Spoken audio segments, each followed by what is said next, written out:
سلام تغاتاتلتي الفيكتري سلام أملاخ نعخاتكم يخون كميك أنيخم እግዚአብሔር ሰናዩ ለሙድማ ደጊሙ ጎይታ ዕድል ስለዝሃበኒ በሐቂ ንእግዚአብሔር የዘመስግን ክብርን እግዚአብሔር ይሁን ስለዚህ እግዚአብሔር ይባረክ ለሙዓንቲ ድማ ከምቲ እግዚአብሔር ዝደለዩ እግዚአብሔር ይባረክ ሓደ ቃል ክንርኢና ሱኻ እንታይ ተልና እግዚአብሔር ይመስገን ኣብዚ ግዜ እዚ ንብዙሓት ሕቶ ዝኸውን ዘሎ በብዙሕ መንገዲ ብዙሕ ነገር ዝውቃዓሊ ዘሎ እግዚአብሔር ይመስገን ነዚ ነገር እዚ ገለ ነገር ክጠቅመና ይኽእል ኢለ زحسكو تمرتاتي كاب جيزي كاب لوم جميل እግዚአብሔር مسكن عند حلفكو كخيدي نسو خا بزعبا حدار زبل نغرات እግዚአብሔር مسكن يسوع ክርስቶስ ጎይታይ ስለዚህ እግዚአብሔር مسكن ቅድሚ حدار مبالي ግን ሓደ ነገር ሎሚ ክንሐስብ ይደለ ማለት እዩ بزعبا فقر ክንሐስብ ይደሊ بزعبا فقري ክብርን ጎይታይ ይሁን فقري ሰለስተ ፊደል ይዘለዋ እግዚአብሔር ይባረክ ስለዚህ ፍቅሪ ከዓ ተዛዓበየት ማዕዝና ህይወት ያ መጽሐፍ ቅዱስና ከም ዝነግረና መጀመርታ ናይ ፍቅሪ መምህር መን ይተዳይልና እግዚአብሔር ይመስገን ፍቅሪ ካብ እግዚአብሔር ኢና ተማሂርና ፍቅሪ መቸም ካብ ሰባይ ተማሃሮኒ ኻ ፍቅሪ ካብ እግዚአብሔር ኻ ተማሃሮ ኢየሱስ ክርስቶስ ጎይታይ ምክንያቱ እግዚአብሔር ነቲ ዝፈትዎን ዘፍቅሮን ሓደ ወዲ ኢየሱስ ክርስቶስ ብምልአኽ ናይዘል ዓለማ ህይወት ይብና ናይዘል ዓለም ህይወት ኢየሱስ ክርስቶስ ናብ ምድሪ ክመጽእ ከሎ ኃጢአቱ በደሉ አበስኡ ዘይኮኑሲ ኃጢአትና በደልና አበሳና ሒዚ ታይገሩ ኣብ መስቀል ውዒሉ እግዚአብሔር ይመስገን ኢየሱስ ክርስቶስ ጎይታይ ስለዚህ እግዚአብሔር ነቲ ሓደ ዝፈትዎን ዘፍቅሮን ወዲ ኢየሱስ ክርስቶስ ክልእኽ ከሎ ኢየሱስ ክርስቶስ ከዓ ነብኡ ብምእዛዝ እግዚአብሔር ይመስገን ፍቅርና ገዲድዎ ክመጽእ ከሎ ኢና ንሪኦ ክብርን እግዚአብሔር ይሁን ስለዚህ ናይ ነፍስ ወከፍና አበሳ ናይ ነፍስ ወከፍና ኃጢአት ናይ ነፍስ ወከፍና በደል ሒዙኻ ኣብ መስቀል ክውዕል ከሎ ኢና ንሪኦ እግዚአብሔር ይመስገን ስለዚህ አንሕና ዝተፈቀርናዮ ፍቅሪ ብናይ ዘለዓለም ፍቅሪ ኢና ተፈቂርና ብዘይ ትለዋወጥ ፍቅሪ ኢየሱስ ክርስቶስ ጎይታይ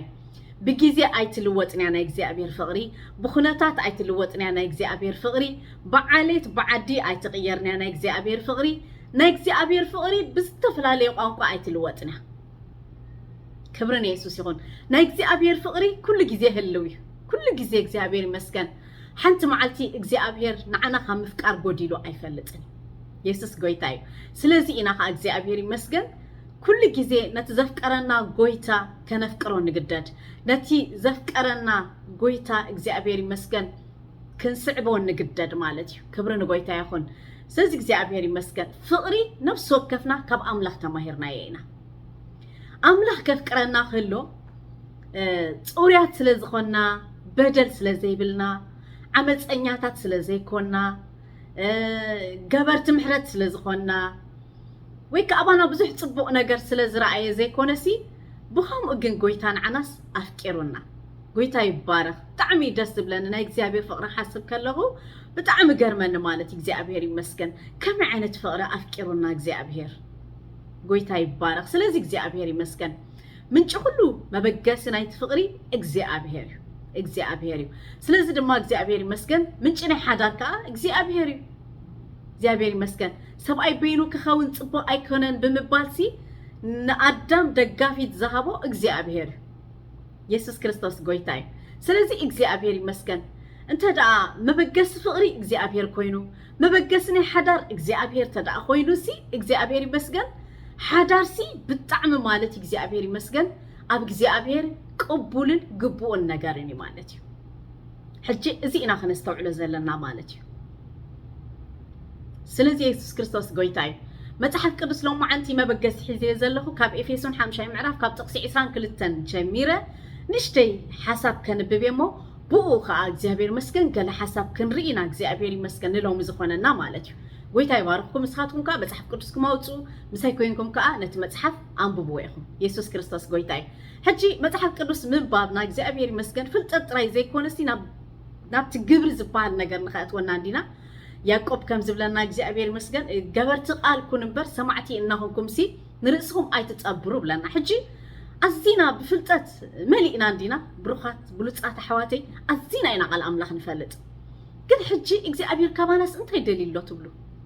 ካብ ፍልጠት ንላዕለሲ ግብሪ ደሊሎ ካባና انت حتى أفليتك زي تقبر خونك انت دا ترديك زي تقبر خونك تزارب ولو تدعخو تقراين تدعخون كاسي أب هيوتسي لو تخمت عايك لني قلت متحف قدسنا خمس مخرنا እግዚአብሔር ይመስገን قبر تقالك أخن كون متحف قدسي مخرنا يسوع كريستوس قويتاي اسكن هبتقال كبلكم سخمك تخاتاتو لني يخون قويتا باركم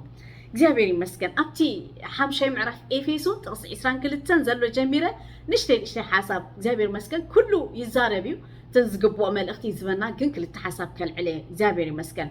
انت لنا أبتي تقص إسران كلتن تزاري بالله እግዚአብሔር ይባረክ كنتي كريستوس رئيس محبور زخونه نسو مدحان سقو خايو سبعي كا رئيسي سبيتيمو أتن أنستي كم نقويتا جيركن نسبقتكن تعززهم يبلنا أبتي تقصي إسران حاموشن أنت الأوريدنا كنتي كريستوس نمحبرو زفكرا أتم سبقوت أنستخوم أفكرو زبل نقرالو كلتا تأزازين عن الريابسي نتن أنستي تايتبهيلو እግዚአብሔር ይመስገን يسوع كريستوس قويتاي كمتي كريستوس رئيس محبرو زخونه سبعي كا رئيس سبيتي مو سلازي أتنانستي نسوقتكن تأززو كبرن እግዚአብሔር تخاليتخ أنت يلوازلو كمتي كريستوس نمحبرو زفكرا أتم سبقوت أنستهم أفكر كمتي كريستوس نمحبرو زفكرا أتم سبقوت أنستهم أفكر كبرن እግዚአብሔር ይሁን ስለዚህ መጀመሪያ ነገር እንተ ዳም መጽሐፍ ቅዱስ ሪና እግዚአብሔር ይባረክ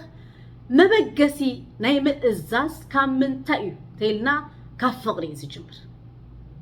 ፍቅሪ ናብ ምእዛዝ ይዝወስደካ መጽሐፍ ቅዱስና ከም ዝነግረና እግዚአብሔር ይመስገን نعنا قويتا يسوع كريستوس سلزفكرنا واقع سلزخفللنا بواقع دم سلزعدقنا እግዚአብሔር ይመስገን نايزل علم هيوت بمخنياتو سلزرخبنا كافت فقرتي تبجيسنا إنا نكريستوس أن إزازة كبرنا እግዚአብሔር ይሁን ስለዚህ زخون عينت ما بجسي كمنتاي كفقري مالتي فقري حجة أبزي حدا نقدر كنستوعبه زلنا أودات يخونو أوالد أسقط يخونو أنستي እግዚአብሔር ይመስገን بكريستوس يسوس انتي كويننا إنا تفقيرنا إنا بكريستوس يسوس حدقت حاتيات رخيبنا إنا بكريستوس يسوس محرت تقبلنا إنا كبرن እግዚአብሔር ይሁን ስለዚህ እግዚአብሔር ይመስገን كريستوسي جانا حاتيات كلنا أفكارنا ስለዚህ እግዚአብሔር ይመስገን كمتي كريستوس نمحبرو زفكرا يزبلنا أتما سقوط أنستكم أفكر حجي كريستوس بينا ملكعين محبرو أفكروا محبرو قدست سلازخونت محبرو سبلست سلازخونت محبرو تياف سلازي بالله أيكونان جن كم زلات تخلى እግዚአብሔር ይመስገን ندخلو تيافان ندخلو زي مقداسان ندخلو السحتان ندخلو أبران رخصتان انتي جيريو وسيدو ويو يسوع كريستوس قويتاي سلازي እግዚአብሔር ይመስገን محبر بكريستوس يسوع تفقيره محبر أملاخ بكريستوس تفقيره أزيا تفقيره سلازي دما يبلنا سبقوت እግዚአብሔር ይመስገን كمتي كريستوس نمحبرو زفكرا أنستخو أفكر تاي مالتيو كبرن እግዚአብሔር ይሁን كريستوس كم زفكرا كريستوس سي بزي قاله قدم خونات سي نمحبرو أفكر واي قدم زخونة عينت بزي قاله قدم خونات نمحبرو تاجير واي أفكر واي أفكرو ننعي بزي قاله قدم خونات أفكرو كان عفا بزي قاله قدم خونات كبرني يسوع يقول سلزر أيلا سلزخونة زي كونسي سلزر أيلا زي كونسي بخامو بمحرات እግዚአብሔር ይመስገን بتستخف لنا يمسك الواقع كريستوس نمحبرو تاجيروا أفكروا سلازي كريستوس رئيسنا يمحبر كريستوس رئيس محبوري سبعيك رئيس سبيتي يسوع كريستوس كويتاي سلازي እግዚአብሔር ይመስገን سبعي رئيس السبيت مخانو متحف قدس يزنقرنا ስለዚህ አንስቲ ንሰውእትክን ተኣዘዝኦም ይዝብለና ዘሎ ከምቲ ክርስቶስ ንማሕበሩ ዘፍቀራ ድማ ሰብኣይ ድማ ንሰበይቱ ከፍቅር መጽሓፍ ቅዱስ ይዝነግረና ክልቲኡ ዝጋጩ ሓሳብ የብሉ ክልቲኡ ብልክዕ በመጽሐፍ ቅዱስ ደረጃ ሓቂ እግዚአብሔር ይመስገን ስለዚህ እግዚአብሔር ይባረክ ሓደ ነገር ክንሓስብ የለውም ምደልየ ዘለኹ መበገሲ ናይ ፍቅሪ ክርስቶስ እግዚአብሔር ይመስገን بكريستوس ስለዝተፈቀርና ኢና ንክርስቶስ ምእዛዝ ከልና ዘለና ክርስቶስ ብዝኸፈለልና ዋጋ ብዝተውዓልናዮ ብዝተረዳእናዮ መጠን እግዚአብሔር ይመስገን ንዕኡ ንምኽባር ንጽዕት ማለት እዩ ብምእዛዝ ቃሉ ብምስማዕ እግዚአብሔር ይመስገን ንዕኡ ኸነኽብሮ ለይትን መዓልትን ንጽዕር ክብረን እግዚአብሔር ይኹን ብሓቂ ፍቅሪ ጥዑም እዩ ኣሕዋተይ ፍቅሪ ብጣዕሚ ጥዑም أفقري أنت دارينا أفقري آننت يلا أفقري تمكحت يلا كبرنا نجزي أبيهر يكون قويتا يسوس كريستوس سلازف كرناسي أنا كنت صادقي أنا كنت قدوسي نسخاتكم قنا حتى أنيكم قاعبة لنا نسكو أملاخي قن فتم سبكوينو أم مدرتا قاليج زيابيري بارخ فقرونا عناس بزا أرئينا كابزا عبنا قرالو يسوس قويتاي سلازي لو مدمو يزبلنا زلو بمتأن اتزت فقركم مو يزبلنا زلو بمتأن اتزت فقركم مو بمتأن اتزت محركم مو بمتأن اتعابسا زت حدقلكم بمتأن اتي بدلاتكم زت دمسسو بو متأن نبورو يزبلنا زلو نا እግዚአብሔር ቃል ክብርን እግዚአብሔር ይሁን ኣብ እግዚአብሔር ዓመጽ የለ ጎይታ ኣዕምጽኒ ኢየሱስ ክርስቶስ ጎይታይ ዓሚጽና ዘይፈልጥ ጎይታይ ኣድልዎ ኣብ ህይወትና ገይሩ ዘይፈልጥ ጎይታይ ብጣዕሚ ዝገርም ነገር ማለት ኢየሱስ ክርስቶስ ጎይታይ ስለዚ ፍቅሪ ካብ ሰብ ኣይኮንካ እንትመሃሩ መጀመርታ ነገር ማለት እዩ መጀመርታ ፍቅሪ ካብ መን ኢኻ ትመሃር ካብ እግዚአብሔር ፍቅሪ ካብ መን ክንመሃር ኣለና ካብ ጎይታ ክንመሃር ኣለና